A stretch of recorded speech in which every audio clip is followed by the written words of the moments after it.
प्रेमात जात आडवी आली आणि भावानेच आपल्या बहिणीचा जीव घेतल्याची धक्कादायक घटना समोर आलेली आहे। गंभीर जखमी झालेल्या 17 वर्षीय तरुणीचा जागीच मृत्यू झालेला आहे।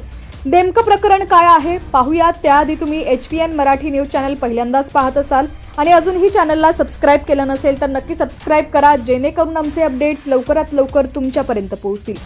प्रेमात जात आडवी आली आणि भावानेच आपल्या बहिणीचा जीव घेतल्याची धक्कादायक घटना छत्रपती संभाजीनगरमध्ये घडली आहे। गावातील तरुणाशी असलेले प्रेमसंबंध मान्य नसल्यानं चुलत भावानेच आपल्या बहिणीला डोंगरावरून ढकलून देत तिची हत्या केली आहे। गंभीर जखमी झालेल्या 17 वर्षीय तरुणीचा जागीच मृत्यू झालाय। ही घटना वाळूज परिसरात सोमवारी दुपारी घडली आहे। संपूर्ण घटना कॅमेऱ्यामध्ये कैद झाली असून त्याचा व्हिडिओ व्हायरल होतोय। बहिणीला ढकलून दिलेल्या डोंगराच्या खाली क्रिकेटच्या मॅच दरम्यान सुरू असलेल्या कॅमेऱ्यात भाऊ बहीण डोंगरावर असताना कैद झालेले आहेत। मिळालेल्या माहितीनुसार जालन्याच्या श्रीराम कॉलनीमध्ये राहणारी तरुणी 12वी मध्ये शिकत होती। तिचे वडील पूजा पाठ करतात। तिचं गावातील एका तरुणाशी सूत जुळल्यानं दोघंही पळून गेले होते।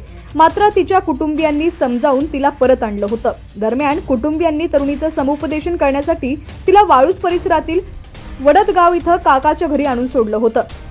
तरुणीचे काका आणि भाऊ तिचं नेहमी समुपदेशन करत होते। सोमवारी दुपारी 2:30च्या सुमारास तरुणीचा चुलत भाऊ ऋषिकेश उर्फ वैभव शेरकर तिला दुचाकीवरून वाळूज परिसरातील सोलापूर धुळे हायवेजवळील खवड्या डोंगरावर घेऊन गेला होता। तिथं तो नम्रताला समजावून सांगत होता, मात्र ती ऐकण्याच्या मनस्थितीत नव्हती। त्यामुळे संतापलेल्या ऋषिकेशनं तिला रागाच्या भरात डोंगरावरून खाली ढकलून दिलं। ती 200 फूट उंचावरून खाली पडल्यानं गंभीर जखमी होऊन तिचा मृत्यू झाला। बहिणीचा मृत्यू झाल्याचं समजताच ऋषिकेशनं घटनास्थळावरून पळ काढला। मात्र तेथील काही दक्ष नागरिकांनी हा प्रकार लक्षात येताच ऋषिकेशला डोंगराच्या पायथ्याशी पकडून ठेवत पोलिसांना घटनास्थळाची माहिती दिली। बेशुद्ध अवस्थेत असलेल्या तरुणीला घाटी रुग्णालयात दाखल केलं, पण डॉक्टरांनी उपचारापूर्वी तिला मृत घोषित केलं।